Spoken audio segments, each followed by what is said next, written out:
이제 내일이면 또 결국 국민의힘에서 1차에 4명의 후보가 좀 추려지게 될 텐데 네. 혹시 뭐 4명의 후보는 좀 어떤 분들이 될 걸로 좀 예상되시나요? 이게 뭐 열심히 뛰는 후보님들한테 좀 죄송하지만 네. 3명은 거의 확정적일 것 같습니다. 김문수 후보, 한동훈 후보, 홍준표 후보는 거의 확정적으로 보이고요. 나머지 한 자리가 어딜까 하는데 안철수 후보님 요즘 열심히 메시지 내시고 저는 맞는 얘기라고 생각합니다. 네.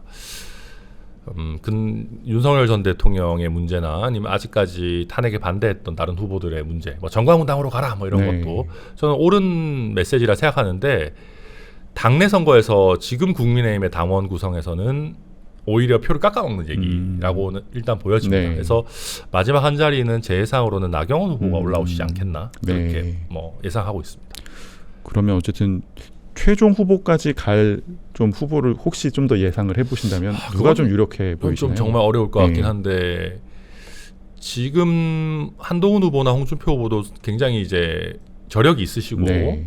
그렇긴 한데 큰 변수가 없다면 네. 저는 김문수 후보가 조금 더 유리하지 않겠는가. 왜냐하면 여론조사나 이런 거에서는 이제 홍준표 후보나 한동훈 후보가 조금 젊은 한동훈 후보는 그렇진 않은 것 같다. 홍준표 후보 조금 젊은 세대의 네. 표심 많이 받는데 국민의힘 당원 구성은 조금 이제 연세 있으신 분들이 네. 많으시거든요. 그러면은 60대, 70대 이상에서 지지를 많이 받는 김문수 후보가 조금 더 유리하지 않을까라고 보여지고요. 또 한 가지가 한덕수 대망론의 영향입니다.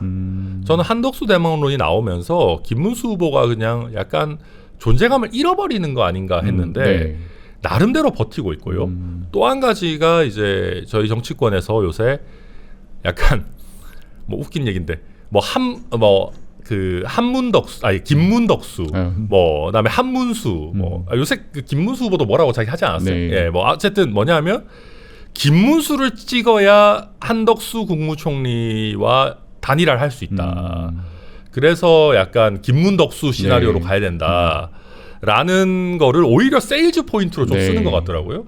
그러다 보면 이 한덕수 대망로를 원하는 분들도 일단 국민의힘 경선에서는 김문수 후보를 뽑고 네. 그 다음에 이제 단일화 하자 생각이 들 것 같아요. 딱 봐도 지금 뭐 홍준표 그다음 한동훈 이런 분들은 안철수 나경원 후보 잘 모르겠다. 아무튼 이런 분들은 홍한 이런 분들은 딱 봐도 단일화 이런 거 쉽게 안 할 것 같잖아요. 네. 또 자기 색채가 강하시고 그러다 보니까 한덕수 대망론 표심이 김문수 후보에게 가지 않겠나. 네. 그렇게 예상합니다. 저희가 개혁신당에 대한 질문도 좀 더 드려보겠습니다. 네. 일단 이준석 후보도 사실 제3지대에서 이렇게 대선을 치르는 거는 처음이실 텐데 네. 어쨌든 보셨을 때 국민의힘에서 있을 때와 지금 좀 가장 큰 차이점, 선거를 준비하시는 과정에서 차이점은 좀 뭐로 보시나요? 사실은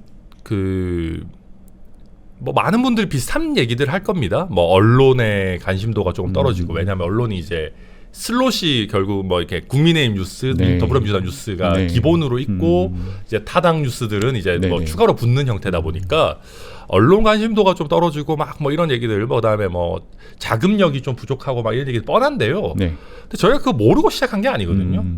그리고 지금까지 제3지대 정당들 쉽지 않았다는 거 알고 있지만 이준석 후보는 그 두 가지를 다 극복할 수 있는 사람입니다. 첫 번째로 언론의 관심도 물론 쉽지 않죠. 그러나 워낙 이준석 후보는 언론 관심이나 특히 국민들의 이 관심을 유발할 수 있고 또 그걸 잘 잡아내는 후보이기 때문에 네. 저는 특별히 아쉽다고 생각하지 않고요. 또 그 선거 자금의 면에 있어서도 물론 돈이 많으면 좋죠. 저희도 이제 이준석 후보랑 같이 유튜브 라이브 같은 거 하면서 저희 후원금 보내주시면 제로투도 추고 네. 제로투 여기서 추진 않을 거니까 걱정하지 마시고요. 다들 걱정하는 눈빛으로 보시고. 네.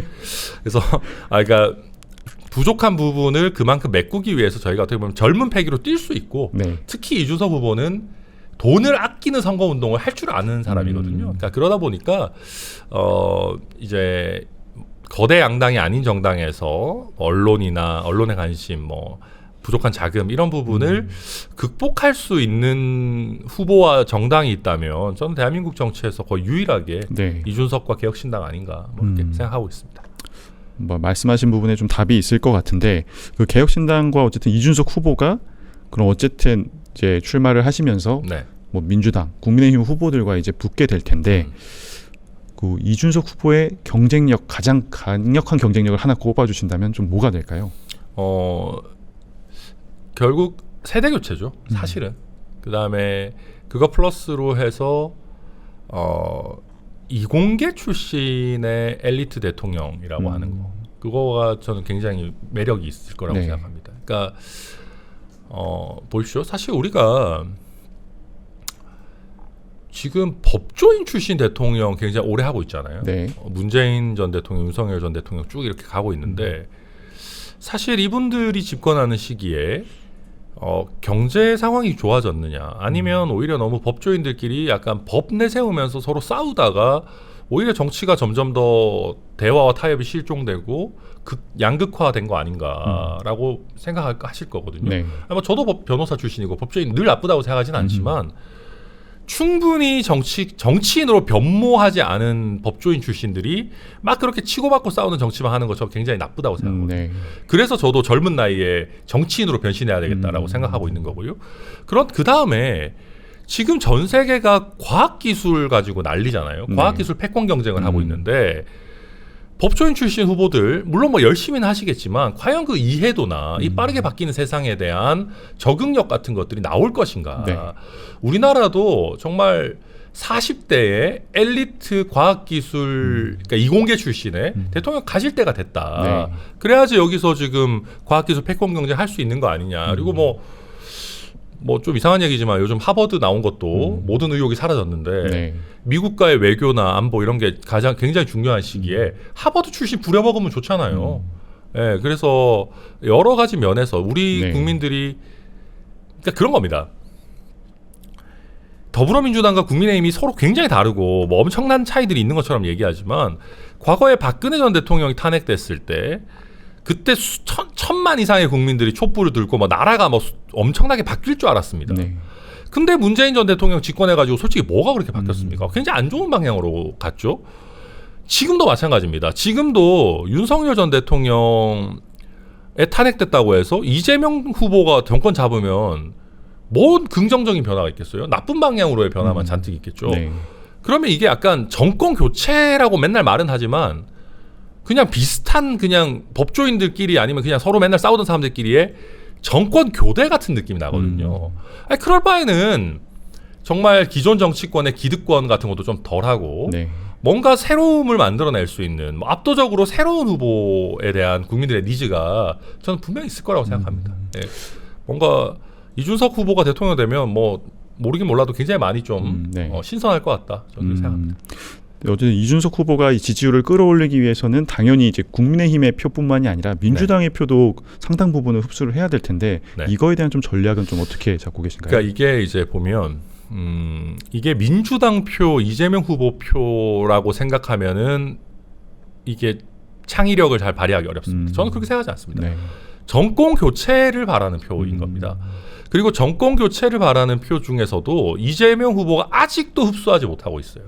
그러니까 뭐냐면 뭐 갤럽 여론조사 이런 것들 보시면은 정권 교체를 바라는 국민이 50%를 살짝 넘는다 그러면 이재명 후보 지지율은 아직까지 37, 38 정도에 있습니다. 그러니까 무슨 말이냐면 정권 교체를 바라면서도 이재명은 못 찍겠다. 이게 네. 지금 이미 13, 14가 있어요. 네.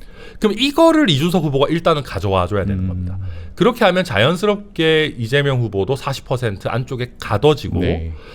그냥 정권 유지를 바라는 국민들로서는 불가능한 승리를 할 수 있는 이제 기본 토대가 그건 겁니다. 네. 그걸 가지고 온 다음에 정권 유지, 그러니까 국민의힘이나 아니면 뭐 이재명은 도저히 안 되겠다라고 하는 분들은 나중에 붙으면 되는 겁니다. 네. 근데 바꿔서 얘기하면 지금 국민의힘에 있는 후보, 죄송한 말씀이지만 다 훌륭한 분들이지만 국민의힘 후보가 되는 순간 이 정권 교체를 바라는 국민들 거를 못 가지고 와요. 네. 그러니까 그래서 저희 이준석 후보가 계속해서 말씀드린 거예요. 이재명에 의한 정권 교체를 하겠냐. 음. 근데 이재명 정권 교체 해야 되는데 이재명 진짜 너무 좀 무섭다, 싫다. 이런 분들은 이준석에 의한 정권 교체 가능하다라고 네. 하는 것을 저희 가져갈 수 있고 거듭 말씀드리지만 이재명 후보가 좀 별로예요. 막 요즘도 보면 뭐 계속 이상한 소리 하고 왔다 갔다 하고 네. 그러거든요. 그러니까 뭐 지금 세종시 민심도 완전 나락갔잖아요. 그래서 집무실을 세종으로 간다는 건지 네. 뭐 다시 청와대를 고쳐 쓰겠다는 건지 아니 대선 후보식이나 되는 양반이 뭐 이렇게 왔다 갔다 합니까? 아마 세종시 간다 그랬다가 그 다음에 청와대 계속 썼으면 좋겠다는 여론이 조금 잘 나온 여론조사 보고 또 왔다 갔다 하는 것 같은데요. 대선 후보식이나 돼서 여론조사 하나 나올 때마다 왔다 갔다 하면 그거 표 다 떨어집니다. 네. 그리고 뭐 AI도 뭐 알지도 못하면서 갑자기 100조 쓰겠다. 100조 무슨 땅 파면 나옵니까? 뭐 돈 때려 부어서 다 가능하다. 그럼 뭐 아무나 대통령 후보하죠. 뭐 저도 나와서 300조 하겠습니다 하면 되는 거죠. 지금 뭐 장난하는 것도 아니고.